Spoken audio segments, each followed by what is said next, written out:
Hey everyone, welcome back to Unicorn Dust Designs. Today we are going to continue on with wood DIYs. I had cut a bunch of wood in the last video and I just did not get around to being able to actually do them all. So we're going to finish those projects. So I hope you're enjoying the wood DIYs and let's go ahead and get started. Jumping into this first one, I just want to note that this might seem a little redundant for those of you that watched last week's video because I made multiples of the same thing in hopes of showing you different ways of um, using them, I guess, or decorating them in a sense. So if you haven't watched last week's video, I will link it down in the description box, but we're just going to go for it. So I made another one of these boxes. It is smaller in size. Initially, I thought that I was going to put it like on a candlestick and use it as a riser that way, but it ended up being a little too large. So there's my backstory. So we're going to use gravel road on this one. And y'all, this might seem like it is not doing full coverage for me on this piece of wood, but the DIY colors are clay based and they dry down lighter. So you'll see right here that as I'm drying it down, it is definitely full coverage. I love it. I'm going to paint the bottom of the box and then the inside and the top of the rim in gravel road. The outer part of the box, we are going to decoupage. So I'm going to use this beautiful decoupage paper. I do have it in stock. And I'm going to do what I usually do. I'm going to lay this down on top of the box. I'm going to push it down around so that I get an outline of where to cut.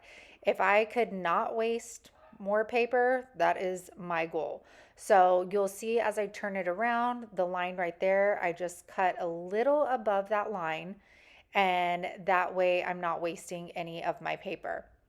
I'm going to grab my liquid patina, and if y'all haven't tried this decoupage medium, you are missing out.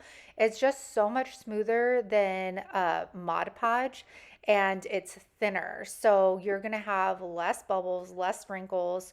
It's amazing. And you guys, ever since I started using this plastic wrap hack, I will never go back. Ever, never.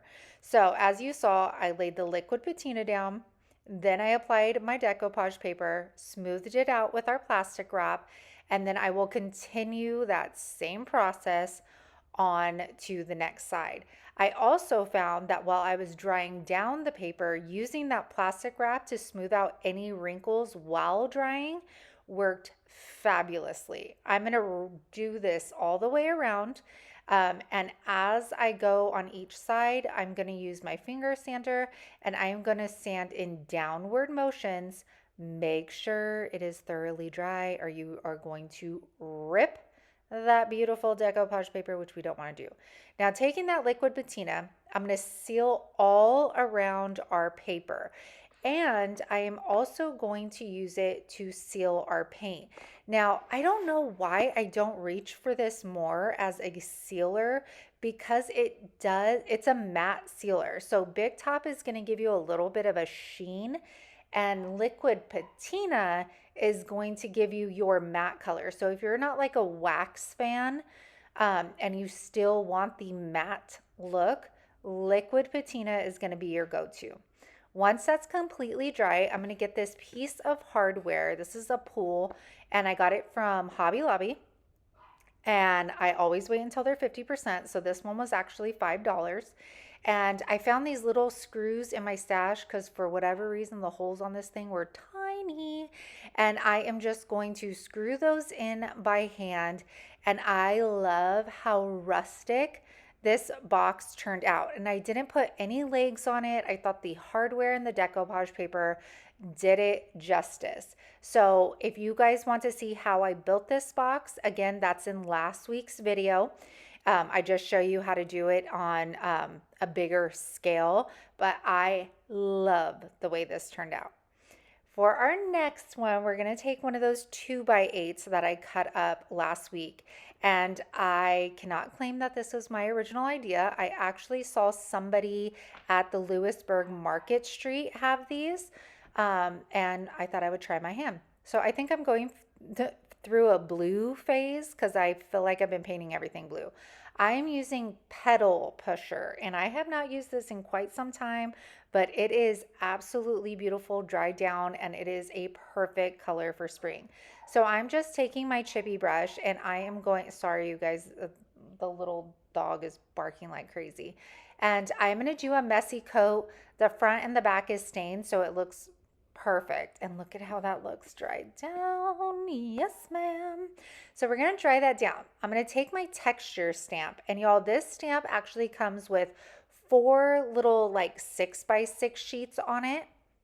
And you get so much use out of this one. I'm going to use this bigger crackle.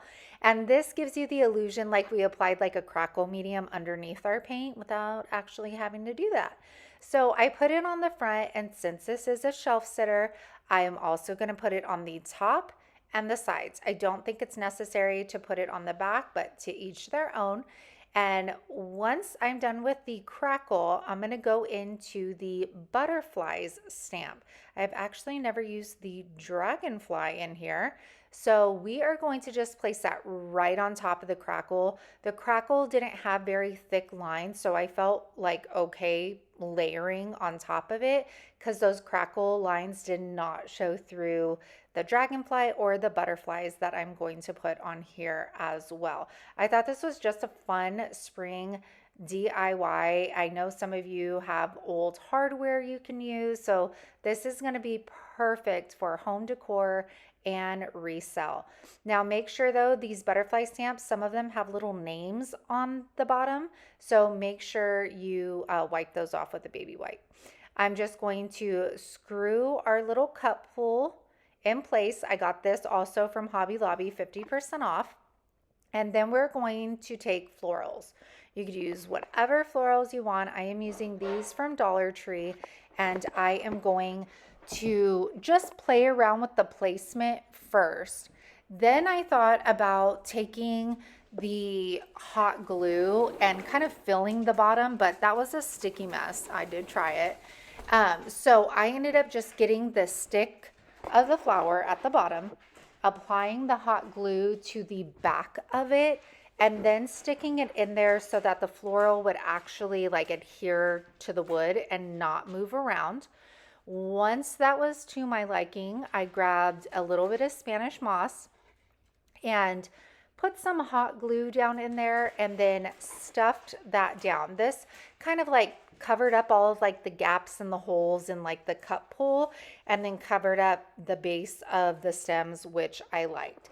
And look at how cute this turned out. You guys, I can imagine this in so many different colors, so many different pulls, flowers. I mean, the options are endless with this one. And I think that this would be a really, really great resell item, but I mean, home decor as well. So I hope you enjoyed this one. Checking back in with you guys. So it is absolutely beautiful. You guys, spring is here. Look at, it's gorgeous out here. I just wanted to say thank you to everybody who's been taking the time to watch my videos, to comment. It really means a lot to me and my family. I wanted to remind you all, if you're digging this channel, if you're digging the DIYs, if you're digging me, then make sure to like, comment, and subscribe. And all of the products that I use in today's video are going to be linked in the description box. Now, I wanted to let you guys know there's going to be a couple changes this week. A lot.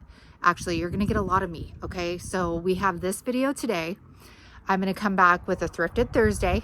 And then Friday is the IOD spring release. Finally, I know. And so I will actually have a video out on Friday showing you the release and then showing you some DIYs with that release. And then I am also going to have a video on Saturday for road trip thrift flips with the crafting cousins. So hang tight, make sure to set reminders if that is available, and I will see you soon. Let's go ahead and continue on. All right, we're doing another tray.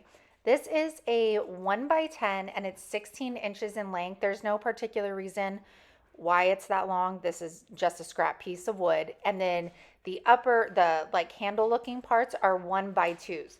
Now you could flip this on around and actually use this as like a riser, but we are making it a tray. So I am actually going to use the JRV Cottage Color in Haint Blue. I had seen somebody in a Facebook group talking about this color, and I was like, you know what? I don't think I've ever opened up my can. So I did 2 coats on the entire piece, and then I'm going to go into the La Campagne, I think that's how it's pronounced, stamp. I knew I wanted to go with the rooster. I loved this flower, but it just was not fit. It was just too large. It wasn't fitting with my idea. So I'm going to start out with the rooster. I'm using the IOD black permanent ink to start off. I ink it up and then I hold it down with one hand while I push down to make sure I get all of that ink and that detail down on to my board. Then I'll kind of do a little peek. Sorry, you guys. Hank is restless, if you guys could hear him walking. I'll check that and look at that. You guys, the close-up detail on this stamp is killer. And then I'm going to grab this one from the Antiquities stamp. I like that it almost looked like a branding stamp or something like that. And then to fill in all of that bare space, I grabbed Kindest Regards, and I actually used the stone gray on this. I wanted it lighter, and I did put the masks over the already stamped pieces. You'll see me put it back over, but most of your stamps, almost all of them, come with a mask. So you lay that over in order to layer your stamps on top of each other, and it looks absolutely gorgeous. I let this dry for a few hours, and then I will go in with Big Top and seal. Now, the JRV Cottage colors have built-in sealers, but we still need to seal that ink. I know it's permanent, but I would still seal it. So I do 2 coats of the Big Top since I feel like this is a high traffic item. High traffic. Nobody's walking on it. You guys are picking up what I'm putting down. And next I'm going to grab some of these handles. These were also 50% at Hobby Lobby. I'm like finally digging through my stash, you guys, okay? These I've had forever, so who knows if they're the same price. And then some old screws that were in my stash as well. And that completes this super easy tray. And you guys, I did miss, you need to put some nails on the back of like the little 1x2s, okay? But look at the detail on this. It's absolutely gorgeous. Thank you guys for hanging out with me for this wood DIY video. I hope it sparked some inspiration for you to use some of that scrap wood in your garage. Have a great day.